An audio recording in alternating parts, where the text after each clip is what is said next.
My Freedom Unlimited card. Even when I'm spending, I'm earning 1.5% cash back on everything I buy.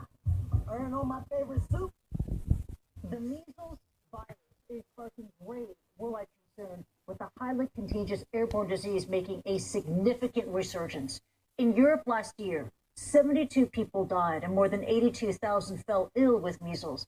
It was the worst outbreak on the continent in this century so far, and the disease is popping up well beyond them there. The Philippines has declared an outbreak in Manila with 861 suspected cases. Nearly 200 new patients were reported in just the first 3 weeks of January.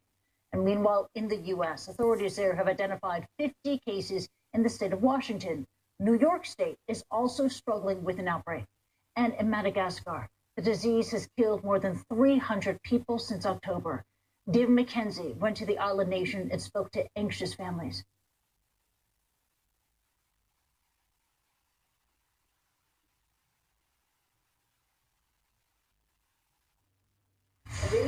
Why we need Baby Pierrot clings to his father.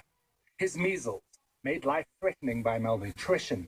They traveled 24 hours just to get to a hospital for treatment. What were people in the village saying about measles? There are a lot of cases now in my village, he says. It's getting even worse. It is Madagascar's worst outbreak in decades. More than 50,000 infected, more than 300 killed across this island nation by an entirely preventable disease. The virus was forgotten by many, including physicians, thanks to vaccines. But for years, immunization rates have been dangerously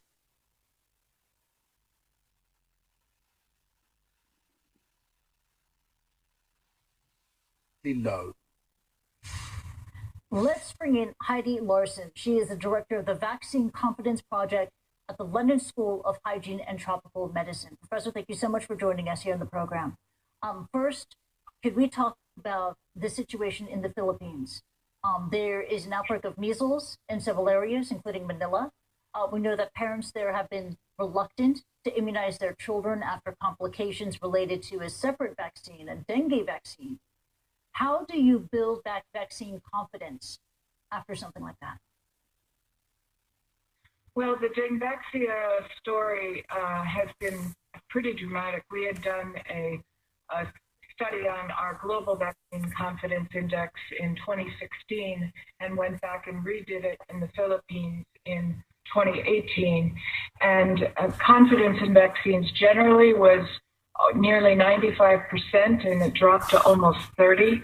And specific confidence in vaccine safety dropped from about just over 80% to 21%.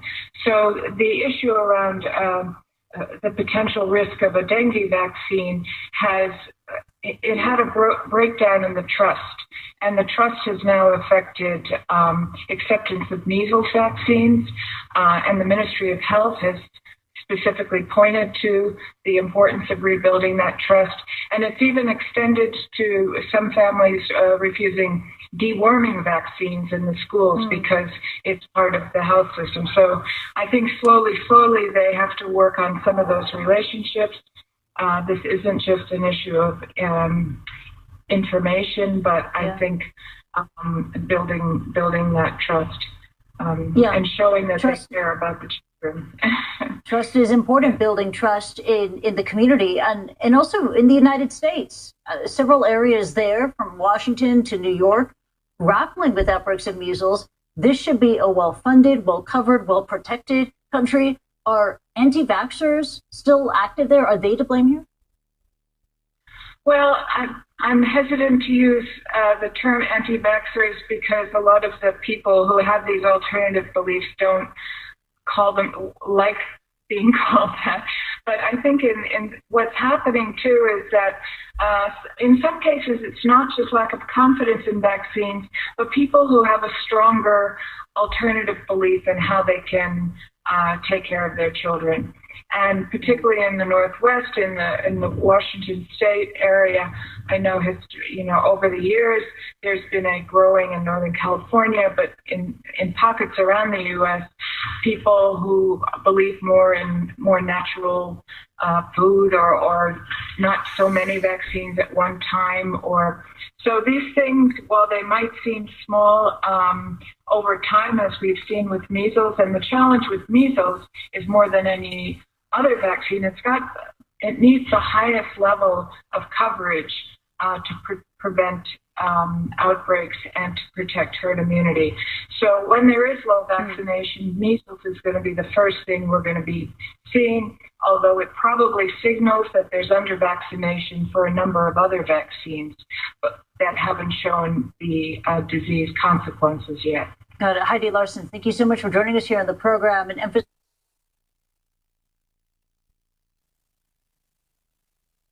All right. Shalom. I'm going to give all praises, honor, and glory to Yahweh, Ba'ashem Yahushai, Ba'ashem Rakakodashim, double honor to the apostles and the elders of Great Millstone, and peace and safety to the Akim out there pushing the word in truth and in sincerity. It's just a quick update on this measles outbreak, man. It's now global. All right. As the video showed, this is a pestilence, man. And the Lord is bringing this disease back. All right. And Esau had supposedly, basically got rid of it back in, I think, like 2001, if I'm not mistaken. But all of a sudden, in the year, after the year of prophecy, after the year of death, destruction, and diligence, and after, coming into the year of the Charagma, man, these prophecies of that the Lord said were coming to pass, they're coming, man. All right. So, this is another, sign of the times that we're living in. All right.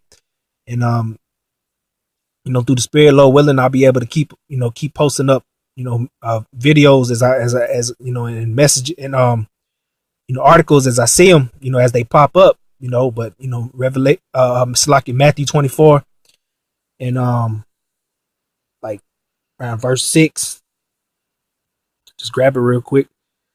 The Lord said these things were going to come to pass, man, but the end is not yet.